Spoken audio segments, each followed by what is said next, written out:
It's that time again to talk about what I read in the month of July 2021.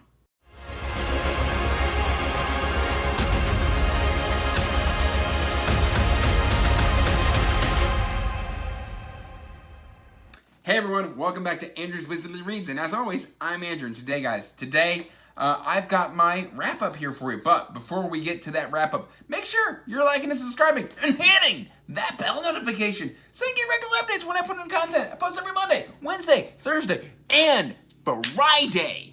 That said, guys, not only do we have the wrap-up here today, but I am also announcing the giveaway for the 500 subscriber giveaway that I announced earlier in the month, which is basically the $50, basically one expensive book or trilogy of books up to $50. So we will be doing that a little later in the stream, but right now, let's just get on into the books that I read this month.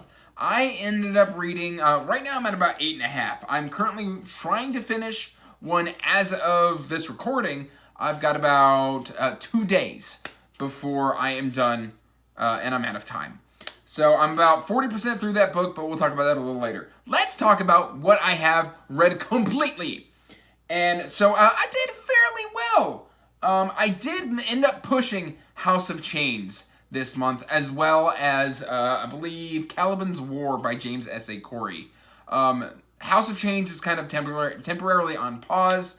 I'm kind of like, Malazan is kind of like the monkey on my back. I want to get back to it. I want to read it. I want to love it. I'm reading so many chunky books, as you're about to find out, that throwing in another chunky book right now, it isn't working. I keep looking at the next big chunky book with just a tiny bit of dread, and so if you just, I will get to it. It hasn't been DNF'd. I need to kind of finish some stuff out first before I can get back to it. But that said, between Caliban's War and House of Chains, which is the fourth book in Malazan, Book of the Fallen, I actually did really, really well, and I'm shooting for 9 books this month. So the first two that I read is thanks to my good friend, the Boiled Jellyfish, who is in the Discord. And you should totally join and hang out with him, because he's awesome. He has been sending me every entry in the Cradle so far. And frankly, these are gorgeous copies from Gnome Publishing, and I love these. But I finished Soulsmith at the start of the month, and I bookended the month with Black Flame. This book was fantastic. This book was amazing, guys. I loved these two books. They were absolutely stunning. And for the size of what is usually a normal book, between these two books, get tons of story progression, tons of character growth, and all of the power-ups, but yeah, I love Cradle. If you're not reading Cradle, what are you doing? Do yourself a favor, pick up Cradle. I think they're on Kindle Unlimited. And if you have Audible, I believe they're also included in the Audible catalog. And it has a fantastic narrator. I remember his first name. It's like Travis. I don't remember his last name. But yeah. So if you have Audible, the first 8, I think, are included in the Audible catalog. So they're at no charge to you. So, fantastic. Pro tip. Just, my other palette cleanser, I actually did a bunch of my palette cleansers this month. And the other one that I did 3 of my palette cleansers this month, which is just fantastic because, frankly, the whole point of a palette cleanser is they cleanse your palette and they're very, very, very, very, very, very enjoyable. And one of my all-time favorites is thanks to Alan from the Library of Alexandria and Nico and everybody who loves Discworld. If you like Discworld, you're probably a cool person. Same with Cradle. But I read Jingo. And I still need to record my review for this because this is actually really good. It's not as good as the first 3. But Jingo has a lot to bring to the table, and it's really, really good. So be on the lookout, because the review for this will be coming as I toss it and stab myself with the hardcover. Ow! But yeah, no, the review for this will be coming. I just finished this one today. This was supposed to be a buddy read, but unfortunately the other person just kind of ran out of time. But I still ended up pushing through and finishing Matthew Ward's Legacy of Ash. Look at this bad boy. I think this is like 230,000 words. This is a chunker. And I'm kind of back and forth on where I fall on this book, because it's great, and like there are certain like things where I'm just like, oh, this is awesome, and there's other things where I'm like, that doesn't make a whole lot of sense. So I've already pre-ordered the third book for this, because I've got the second book. I don't know if you can see that right here on camera, but I've got, as all of my books on my bookshelf fall over, I've got that one right there. But yeah, I don't know when I'm going to be getting to that, but I love what was done here, because it's got a lot of political intrigue. It's got some really interesting characters, but like you spend that first 120 pages completely confused, because it's one of those that just drops you in there and just like sink or swim. And so you gotta kind of push through those first 120 pages. And then it gets some really great political intrigue, an interesting magic system, a decent fantasy world, and just really great battle scenes, character interactions, and it's just this great spider web, and he just kind of pulls it all together. And yeah, so if you want a big chunker, oh, actually that smells really good, guys. I mean, it's from Orbit, so I'm not surprised. Anyway. And then I actually got to read, I've been kind of holding off talking about this because this is a new all-time favorite for me. This was a 5 out of 5, 10 out of 10, stellar, 5-star Trumpet, The Ember Blade by Chris Wooding. I fell in love with The Ember Blade. And don't get me wrong, like, it's not... There are some things where you're just like, oh, that's annoying. But it's annoying for a reason. It makes sense for it to be annoying. You're like, oh, he's being such a stupid teenage boy. Yeah, because he's a dumb teenage boy. It's just kind of the nature of the beast. I loved this book, guys. This is probably easily top 10 of all time. So we will see if anything else can beat this out. Because I am reading Guns of the Dawn later this year with Johanna, and Alan loves that book. And so I want to see if this is just the year of new favorites. I mean, Cradle, Nightmare Land, The Ember Blade. Actually, this is like the Dark Water Legacy, I think is what this is called. So Dark Water Legacy, Cradle, Discworld, all of these new favorites, literally that I will cherish for the rest of my life. I am reading this year, and it is fantastic, guys. Fantastic. All right. Then continuing on with the read-along that we have got going on with a bunch of other fellow booktubers, I read Dragons of Winter Night, which is the second book in the Dragonlance Chronicles. Very classic series.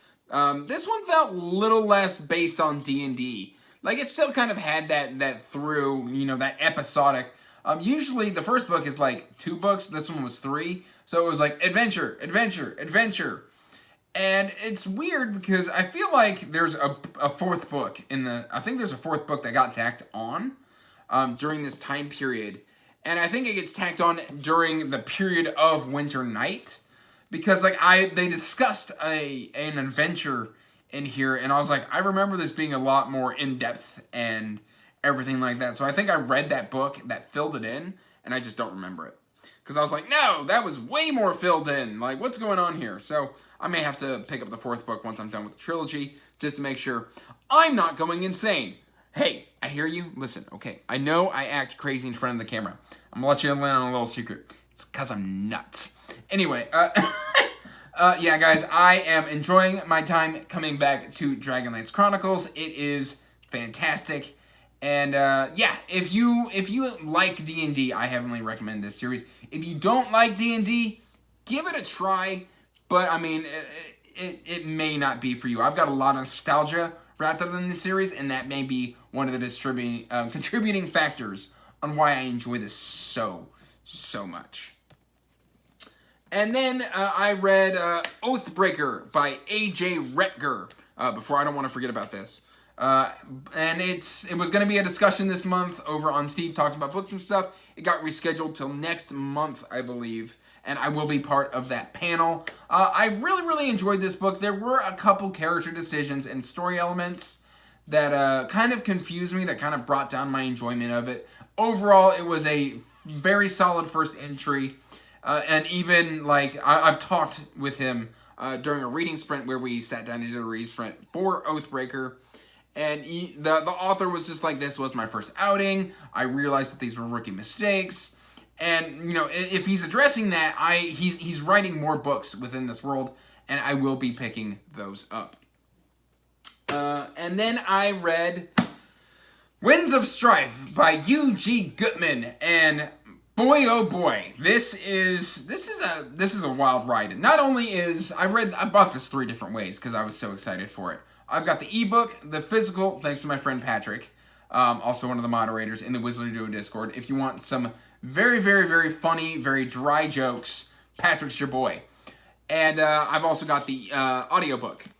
And the narrator's fantastic. The narrator like took an already great story and elevated it. This book is dark. Dark, dark, dark. Like, don't get me wrong, there's some great humor in here, but like, this book touches on multiple types of abuse. Physical, emotional, and just manipulation, and all sorts of just, like, this book is a gut punch, and it is a giant, giant revenge story. This book actually makes me excited to read The Count of Monte Cristo, because like, The Count of Monte Cristo is like the original revenge story. This is one hell of a revenge story, so I kind of want to read the OG, as it were. And then I've actually got this book 3 ways as well. I currently left my physical copy over somewhere else, so I went and bought the ebook. And then because I'm strapped for time, I also got the audiobook, so I could like get page count while I'm working to kind of make sure I finish it for the end of the month. But I'm currently 40% through Fool's Errand, which I am reading as a part of the read-along over on Megan's Reading Revelations. And I'm really, really enjoying coming back to just Fitz and everything that's happened in the last 15 years. It's a really slow burn too, but like it's done. The Robin Hobb writes so beautifully, and the character decisions make sense, and how we get Fitz back into the world makes sense. And I am super excited to discuss this live with Megan and everybody involved. And I just have all of the feels associated with coming back to this character, because it's one of my favorites, pretty much of all time. Like I said earlier, tons of all-time new favorite reads this year.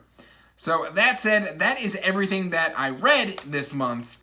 So that said, guys, thank you for sticking around. But if you stuck around this long, you're probably here for the recording for the book giveaway. And I can't blame you, because frankly, I'm excited. So the way the giveaway worked was you screenshot that you're subbed, put it in the Discord, and then for each subsequent comment that you put on my videos, you get another entry. So you get the additional entry, and then subsequent entries for additional comments.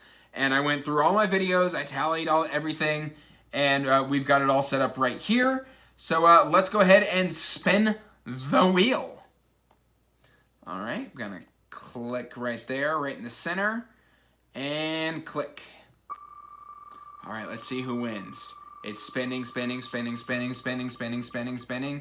And it is Grace. My good friend Grace has won the giveaway. So thank you for tuning in, guys. That I will be reaching out to Grace to let her know that she has won. So without further ado, guys, let me know in the comments down below what you thought of my reading month. Let me know what you read this month and how your reading month went. And if you want to talk on a more regular basis, please check the description down below for the link to the Wizardry Duo Discord. We would love to have you. So, till next time, guys, peace out. Stay magical. Bye.